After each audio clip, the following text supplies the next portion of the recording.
Bonjour Bip. Non, est-ce que j'ai le droit de dire votre nom? Oui. Oui, Marie-Rosée, merci d'être avec nous. On avait envie, hein, comme lundi, de parler d'associations, d'étudiants, en tout cas de groupements d'étudiants qui mènent des projets. Et leurs projets sont souvent étonnants, forts, très convaincants. Le vôtre nous a séduit tout de suite. Vous êtes étudiante en management culturel. Vous vous destinez donc à produire des spectacles, enfin à imaginer, à inventer des spectacles. Vous êtes à la fac de droit et vous avez imaginé un projet qui s'appelle Scène secrète. Racontez-nous de quoi il s'agit. Alors, Scène secrète, c'est un festival de danse qui va se dérouler à Aix-en-Provence du 27 au 29 septembre 2012.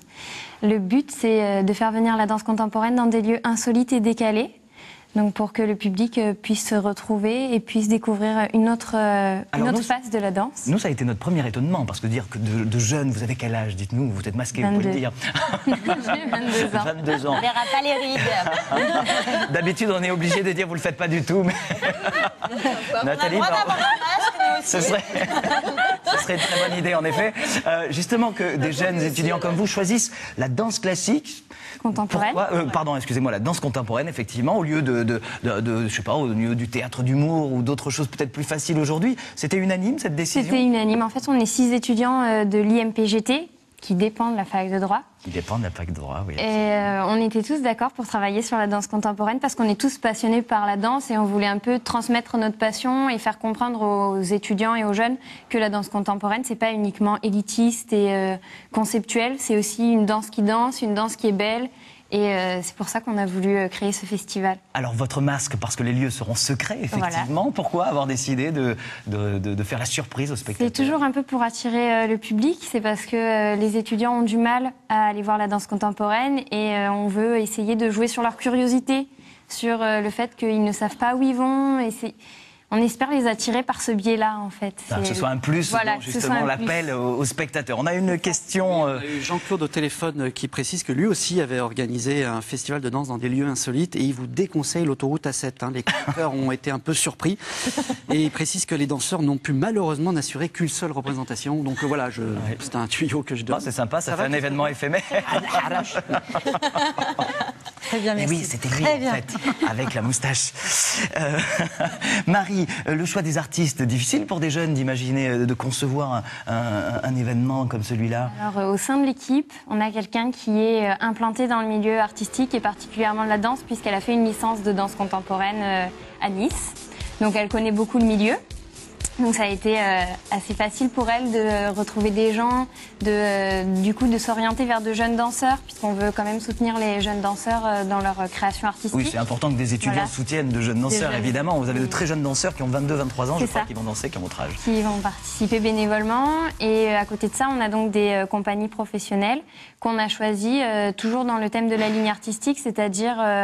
une danse qui danse, une danse belle, esthétique, mais qui ne répond pas au formatage d'une scène de spectacle ou d'un lieu institutionnel, puisque ça va être dans des lieux où il ne faut pas... Alors, racontez-moi un peu l'importance de ce projet dans votre parcours d'étudiante aujourd'hui. L'importance de ce projet oui, ça paraît étonnant, parce que se lancer dans une aventure pareille... Ça nous prend beaucoup de temps, mais on est tellement passionnés et on l'aime tellement, notre projet, que c'est comme du plaisir, c'est pas du travail. C'est plus du travail, c'est vraiment du plaisir pour nous. On sent une envie gourmande. En plus, là, c'est la première édition, un peu stressée, un peu tendue stressée au départ, et puis maintenant, vu l'engouement des professionnels de la danse et des professionnels qu'on rencontre sur la ville d'Aix pour mettre en place le festival, on est plus soulagés, on est plus détendus. On sent que les gens attendent qu'un festival renaisse à Aix-en-Provence, puisqu'on sait qu'il y avait Danse à Aix et qu'il a malheureusement disparu.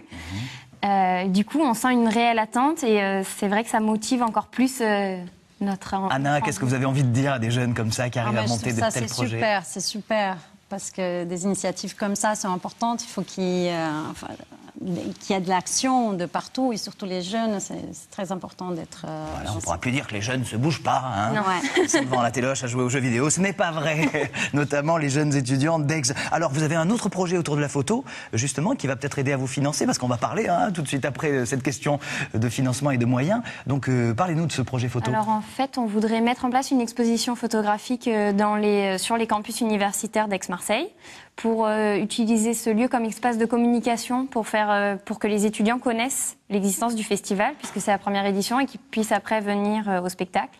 Et avec cette exposition photographique, on aimerait en parallèle qu'il y ait une exposition de corps, en fait, et que les corps prennent place autour des photos pour faire vivre une réelle exposition.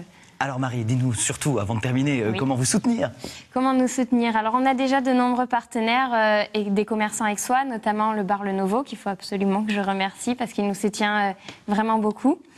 Et pour nous soutenir, on a mis en place, on a proposé notre projet à une plateforme de participation financière sur KissKissBankBank.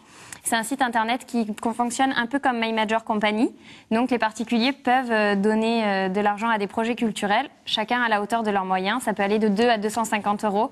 Donc on vous attend très nombreux sur le site kisskissbankbank.com pour le projet Scène Secrète. Bravo, merci Marie d'avoir été avec nous. De toute façon, on mettra toutes les infos sur notre site internet. Stéphanie 13hpaca.france3.